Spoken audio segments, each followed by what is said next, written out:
Okay, so hi everyone. Sa mga wala pang Joy ID, pwede kayong mag-sign up using my link. So, ganito lang po yun. Mayroon siyang mga quest na gagawin natin. Don't worry kasi may mga guide naman sila na nilalagay. So, every quest may katumba siya ng mga J points. Then, meron din silang, aside from the quest, meron din silang daily rewards. Sa quest, may quest 1, Quest 2, Quest 3. Meron, since nagawa ko na siya, kaya, ano na siya, parang naka-hide na. Hindi na siya naka-highlight. So, sa Quest 4, ito yun, invite friends. So, bawat friends na may invite mo, may corresponding J points. And, so, sa Quest 5, nagawa ko na din. Itong Quest 6, bago to, the rest na quest is nagawa ko na kaya naka-hide na siya. So, for example, itong quest 6 since bago, makikita kayong quest guide. Dito sa quest guide, pag click nyo yan, nandyan yung guide. Obviously. So, sabi dito, quest guide, mint forest with Joy ID. So, parang ini-encourage lang tayo na sa every transaction na gagawin natin, gamitin natin yung Joy ID na wallet. So, visit daw ito. Then, click on Connect Wallet. Tapos, ang pipiliin nyo instead na Trust Wallet, MetaMask, so yung Joy ID, passkey. So, verify nyo sa Twitter, then enter the invitation code. So, gawin natin. Paano ito? 4C. Hindi man mata. 4C EM8. Okay? So, gawin natin. So, click nyo lang to. Pagka-click nyo yan, wallet login. Same thing sa ibang quest, ha. Tapos, since, di ba wala siya, wala yung Joy ID. Ito, hanapin nyo lang pala. Hanapin nyo lang, ayun, nandito yung Joy ID. So, yun ang pipiliin nyo. Then, after that, nakalimutan ko yung yung mint code. Ba yan? Dapat sinulat ko. Wait lang. So, confirm nyo lang. Pag nagko-connect kayo, confirm nyo lagi. Passkey siya by Joy ID. Kasi parang yung thumb mark mo na lang ang nakalimutan ko yung term doon. Ba't ayaw niya mag-connect? So, ayaw mag-connect sa akin. Ang gagawin ko, try ko sa inopen ko siya sa browser. So, Chrome. Hindi ko alam ba't ayaw mag-connect eh. Ayan, logged in. Login tayo. Confirm ulit.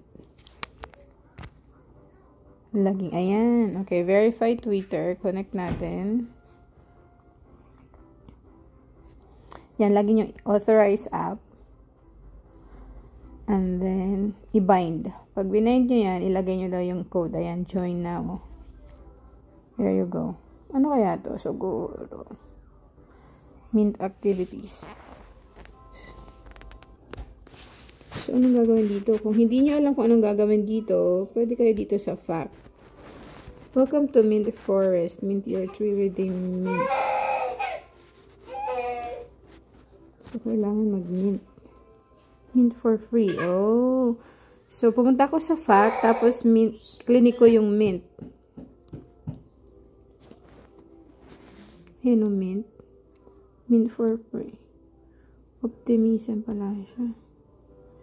Sure kaya ito na Oh, wala naman siyang Joy ID. Anyway. Nako, may fee naman. Joke naman to. Dino-joke naman tayo. May fee naman siya.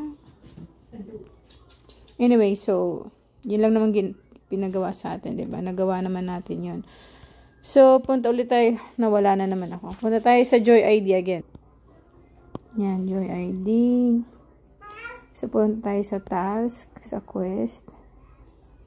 So, nagawa na natin yung 6, diba? So, try na natin i-claim kung papasa na tayo. So, 50 points. Ayan, nakuha na natin. Kasi nagawa naman natin yung task. Okay? So, claimed na. And then, after that, punta kayo sa daily rewards. Dito pala is daily login dito. Parang daily claim. Nagawa ko na yung reward 1, reward 2. Itong reward 3, everyday, dapat may transaction kayo na send and receive at least 1 token within the last 24 hours. So, yun. And then, sa reward 4 naman, dapat may balance kayo na worth $5 ng token. So, ang ginawa ko dyan, para makatipid ako, kasi ang network lang na meron dito right now is itong Nervous Network, Ethereum, at Polygon. So, Arbitrum, may Arbitrum mo na rin pala. And may scroll na. Pero ang ginawa ko lang dito is sa Polygon. Nag-deposit ako ng Matic worth $5. So, kaya nakaka-connect ako dun sa, nakaka-claim ako dun sa everyday na need magkaroon ng balance na $5 worth of assets. So, sa Ethereum network tayo, by the way, pupunta kapag gagawa tayo ng task. Wala kasi siya sa sa Polygon. Ayan, pag nilagay ko sa Polygon, wala yung task, 'di ba? So, dito lang, ayan. Ito, JP points. Kung-click nyo lang 'yan. Pag-click nyo 'yan, madadirect na kayo dito sa JoyID Exploration. So, ayun lang. Yun lang ang gagawin nyo doon na task. Hanggang sa mag-announce ang JoyID kung kailan na sila mag-distribute nitong points na to. Paano ba mako-convert tong points na to?